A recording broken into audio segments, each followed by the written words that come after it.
First, I know y'all know this is no disrespect to K-State. It's a tip of the hat to my AD who played here, played linebacker here.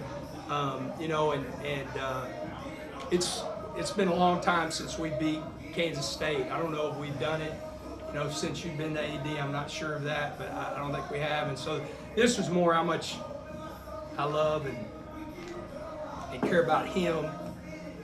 I know it was a big win for him, and I know it's a huge win for this team.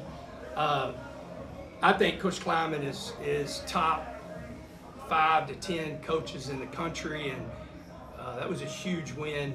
I remember our first year when they beat us here. I told him after the game, I'm trying to create a culture that you have here at K-State, a tough football team that plays at a high level.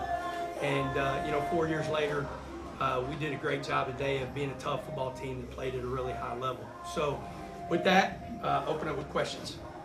Coach, it seems like every week we're asking you about something different J-Rod's doing on the field. What can you say about his performance today? Man, he's incredible. There was a challenge, coming into the game. K-State, I think in the last 2 games they created, I think there was 7 or 8 turnovers in the last 2 games, and they're 1 or 2 in the country, and plus they were +9 coming in turnover margin, and we really challenged our guys. From the standpoint, we hang our hat on that. We do that every day in practice, every single play. If you don't, then guys are calling you out. And J-Rod took that to heart. He wanted to come out and, really prove what kind of linebacker he is. And he knew he was across the field from another great linebacker. Their number 45 is really, really special. And so he just keeps doing what he does, man. He's got a knack of it's at a different level that I've ever been around as far as timing and punching the ball out.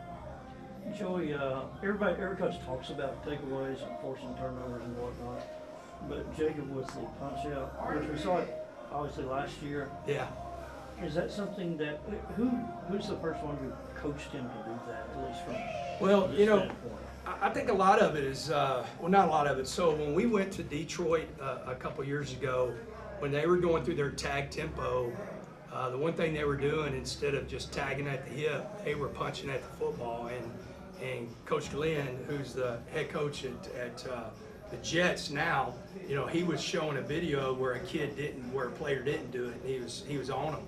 And so when we came back from that meeting, I was like, hey, when we're in tag tempo, let's just start punching at the football, because you're not in a position to make a tackle. We're not in full pads and everything like that, and so let's make that a big deal. And they took it to heart. He just does it. He just got such great timing. We came into the game, and I from Tuesday I said we've got 7 things of our plan to win: 2, 3, and 4. So 2 is to run the football and stop the run. We rushed for 187 yards, so we ran the football. And they had 126 yards, so we won that. Number 3 is to win the turnover battle. We won the turnover battle. And number 4 is be special on special teams. I asked Stone, how the heck do you miss a field goal but kick a 55-yard field goal? We won the special team. So we felt that was a big part of winning this game, our 2, 3, and 4, and our plan to win. And that number 3 came up huge today. Coach, going off his performance today, he's leading the nation in forced fumbles. Do you believe it's time to kind of just cement him in talks for the Heisman?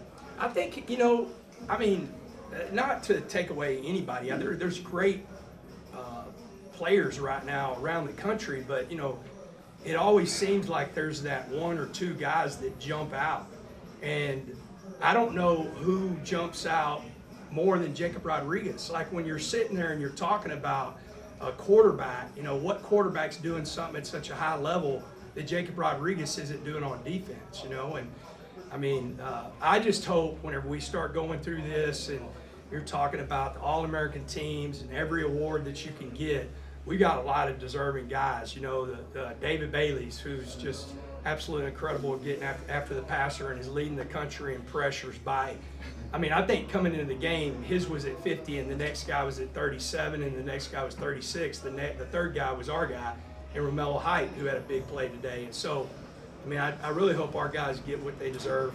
You know, but we got long. I'll tell you this, they'll tell you right now, they'll give up every award to be playing, you know, in Arlington, and it's going to take us going to BYU to do that. Next week is going to arguably be the biggest week since that Texas Tech game, considering GameDay said they will possibly be here. How do you go about approaching that over this 24-hour period and then after that? Now, they just announced they will be here. That's awesome. Man, I think the biggest thing is, you know, we got to focus on us, and we talk about it all the time.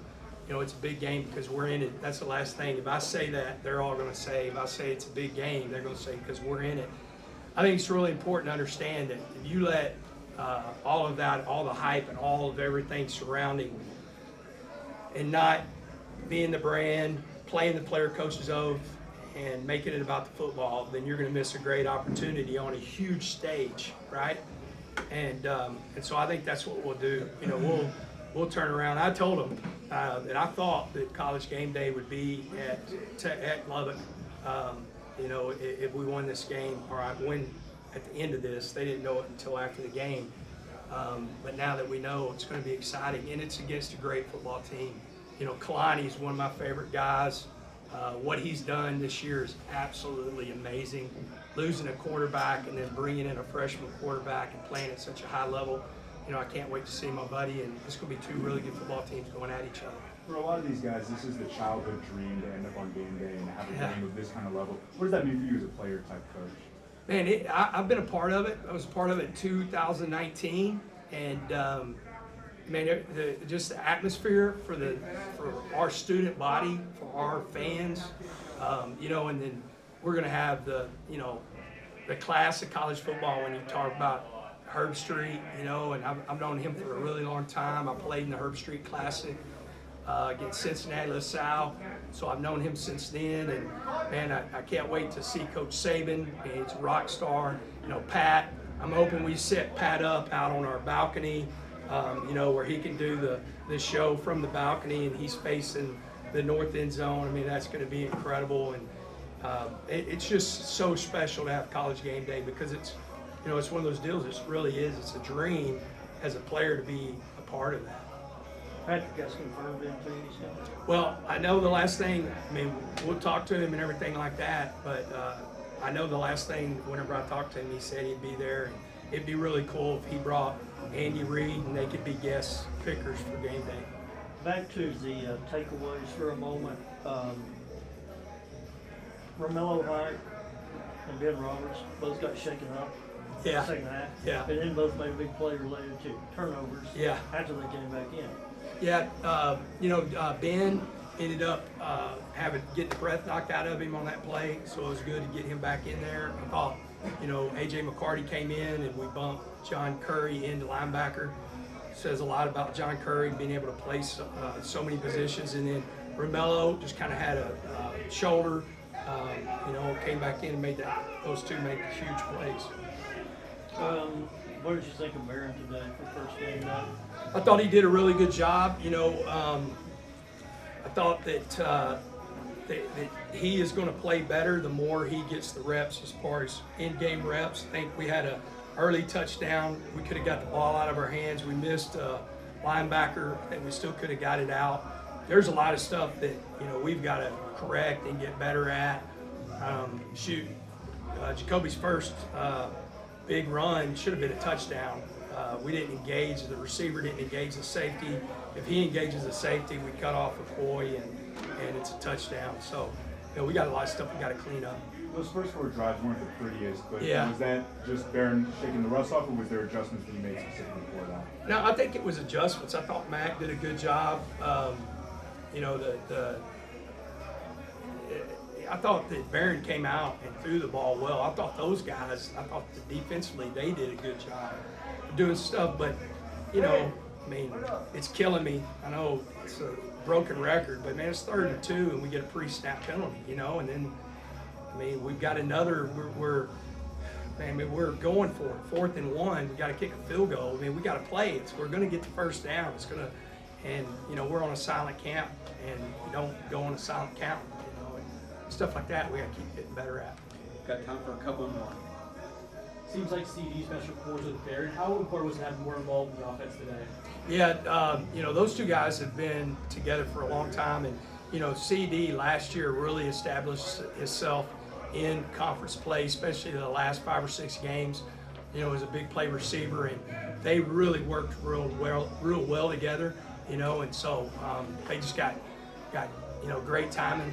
I mean, I thought it was a great throw right there to get us down to the 1 on that 4th and 1. It was a great call by Mac, and it's great execution with Barron and CD. I know you mentioned that Avery's been tough to kind of contain. How do you feel like the team contained Avery Johnson today as a whole? Good. I mean, the first touchdown, we didn't go underneath the puller, so we ended up having 2 guys outside. And he did a great job going inside. I mean, we have an unblocked player, but they both end up in the same gap, and you can't do that with that guy. I mean, because whenever he gets to know the field, he's as fast as anybody on the field, if not faster.